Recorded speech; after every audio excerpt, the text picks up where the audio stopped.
ভয়াবহ ভাঙন গিলে খাচ্ছে কৃষি জমিকে। দ্রুত গ্রামের দিকে এগিয়ে আসছে দ্বারকেশ্বর। আতঙ্কে রাতের ঘুম উড়েছে বাসিন্দাদের। দিনরাত ভেঙে পড়ছে দ্বারকেশ্বর নদের পার। এটা শুধু বাঁকুড়ার ছবি নয়, আমি আপনাকে বলছি দক্ষিণবঙ্গের বিস্তীর্ণ এলাকা জুড়ে দিকে দিকে ছবিটা একই। UEM Jaipur is a perfect target for prospective students aspiring for good jobs, good education with future-ready skills.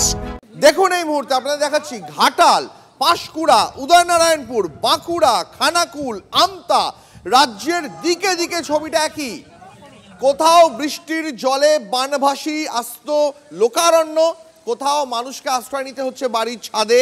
খানাকুলে জলের তোড়ে ভেসে গেল ভাঙা পাকা বাড়ি, ভেঙে ভেসে চলে গেল। আমতায় NDRF নেমেছে, সেখানে কোনো মতে মানুষকে জল থেকে উদ্ধার করে উঁচু জায়গায় পৌঁছে দেওয়া হচ্ছে। উদয়নারায়ণপুরে একতলায় মানুষ থাকতে পারছেন না, দোতলায় গিয়ে থাকছেন। বাঁকুড়ায় দ্বারকেশ্বরের জল জমির পাড় ভেঙে দিচ্ছে, গ্রাস করে নিচ্ছে জমির পর জমি। পাঁশকুড়ায় কোনটা রাস্তা কোনটা নদী আলাদা করে বোঝা যাচ্ছে না। বাঁকুড়া ছবিটা দেখাই আপনাদের। বাঁকুড়া যেমনটা বলছিলাম, দ্বারকেশ্বর নদের পাড় ভেঙে জলে তলিয়ে যাচ্ছে ফসলের জমি। ওন্দার বীরসিংহপুর গ্রামের মানুষদের রাতের ঘুম উড়ে গেছে। নিরাপদ দূরত্বে সরিয়ে নিয়ে যাওয়া হয়েছে নদীর পাড়ের বাসিন্দাদের।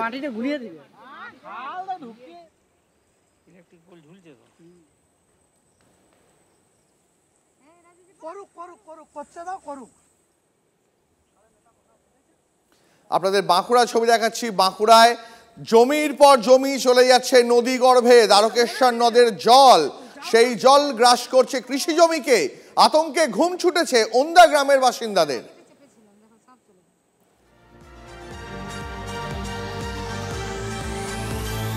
আর এবার নজর রাখবে যে খবরের দিকে। মুখ্যমন্ত্রীর নির্দেশের পরেই আসানসোল ঝাড়খণ্ড সীমানার 5টা নাকা চেকপোস্ট সিল করলো পুলিশ।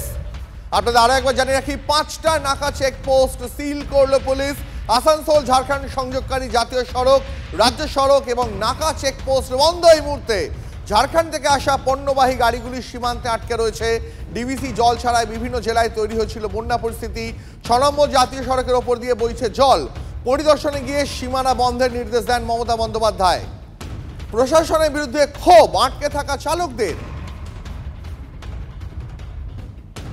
বলা হয়েছিল জরুরি পরিষেবার গাড়ি ছেড়ে দেওয়া হবে, কিন্তু দেখা যাচ্ছে অনেক গাড়ি, যে গাড়িতে ফল রয়েছে, সবজি রয়েছে, তারাও পর্যন্ত আটকে গেছেন এবং তারা উদ্বিগ্ন যে তাদের গাড়িতে যে সমস্ত জিনিসপত্র আছে কিভাবে তারা ছাড় পাবে বা কখন এই झारखंड बॉर्डर खुले देवा হবে। हम दूध डिलीवरी करके आ रहे हैं, फिर दूध लोड करना था हमको 10 बजे। अभी तक मैं इधर खड़ा हूँ।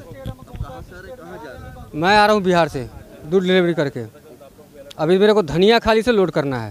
डिस्ट्रिक्ट शिमला तहसील रोडों से आया हूँ। सेब लोड है गाड़ी में। अब गाड़ी का भाड़ा जो है 1,30,000 का है। अब जो इसका माल है वो बता रहा है माल नहीं उतरेगा, हम भाड़ा नहीं देंगे। इसमें मारा कौन जाएगा? ड्राइवर मारा जाएगा। जब ड्राइवर के पास कुछ भी नहीं होगा, भाड़ा नहीं मिलेगा, जाएगा कैसे यहाँ से? जयपुर से राजस्थान से आ रहा हूँ, कलकत्ता जाना है, बाड़ा बाजार। तकलीफ सब है, पानी नहीं मिल रहा है, कुछ भी नहीं मिल रहा है। 2-2, 5-5 किलोमीटर तक गाड़ी खड़ी है, आगे पीछे सब ड्राइवर भाई परेशान है। बार बार तकलीफ है। कोई बंद होता है तो हाईवे बंद होता है, कोई भी कोई कांड हो गया तो हाईवे बंद हो गया। हाईवे क्या करता है? ड्राइवर क्या करता है? तकलीफ तो ड्राइवर को भोगना पड़ता है, झेलना पड़ता है, हम लोग को परेशानी उठाना पड़ता है। फौजी कैंप में। फौजी कैंप में हाँ, क्या सामान है? नमकीन वगैरह खाने का सामान है। অর্থাৎ আর্মি ক্যাম্পে খাবার পৌঁছানোর কথা, সেই খাবারও কিন্তু এখানে আটকে গেছে। কিন্তু এদিকে দাবি করা হচ্ছে জরুরি পরিষেবার গাড়িটিকে ছেড়ে দেওয়া হচ্ছে, কিন্তু বাস্তবে দেখা যাচ্ছে এখানে রাজ্য প্রশাসন বা জেলা প্রশাসনের কাছে কোনো নির্দেশনামাই নেই। তার জন্য সমস্ত রকমের গাড়ি কিন্তু এই মুহূর্তে আটকে রয়েছে, শুধু যাত্রী পরিষেবার যে গাড়ি সেটুকু বাদ দিয়ে। আসানসোল থেকে ক্যামেরায় নীলাদ্রি শেখর পালের সঙ্গে চন্দ্রশেখর চট্টোপাধ্যায়, TV9 বাংলা।